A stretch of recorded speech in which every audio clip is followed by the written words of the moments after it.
এখন নিচে চলে এসেছি। এখন করবো হচ্ছে আজকে গাজর,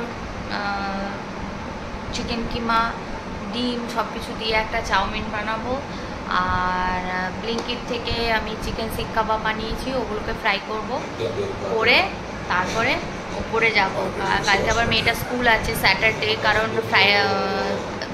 ওর আগে সোমবার দিন জন্মাষ্টমী, তারপরের দিন ছুটি ছিল বলে ওই জন্য এই সপ্তাহে শনিবার স্কুল দিয়েছে। আর কালকেও মায়ের সাথে একটা জায়গায় যাব, কোথায় যাব সেগুলো সব ভিডিও করব। তো আজকে চলো এখন আনাজটা কেটে চাউমিনটা করতে বসিয়ে দিই। এখানে আজকে হচ্ছে ঢ্যাঁড়স পোস্ত, টকের ডাল আর ভাত হয়ে গেছে। এখানে ঢ্যাঁড়স পোস্ত হচ্ছে, আর এখানে হচ্ছে চুনা মাছের ঝাল, সব হয়ে গেছে। এবার 11টা বাজে, মেয়েটাকে যাবো আনতে।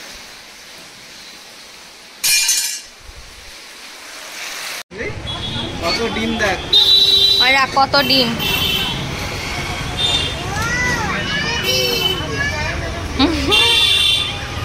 দিয়ে দাও, ওর হাতে দিয়ে দাও।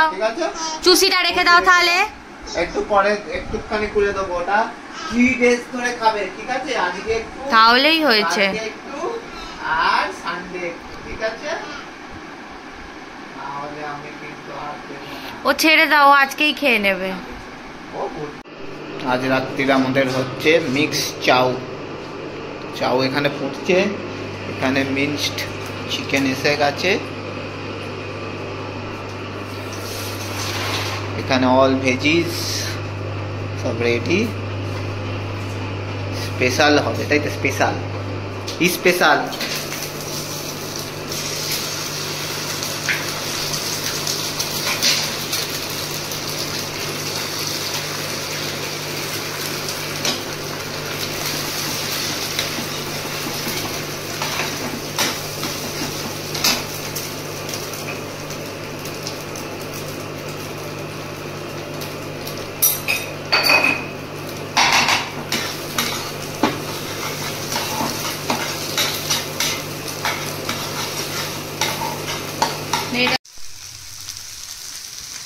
এখানে আমার এগ চিকেন চাউমিন একদম রেডি। এখানে মেয়েটার জন্য কালকে তুলে রেখে দিয়েছি, নিচের ফ্রিজে রেখে দেবো, ওকে সকালবেলা ভেজে খালি দিয়ে দেবো।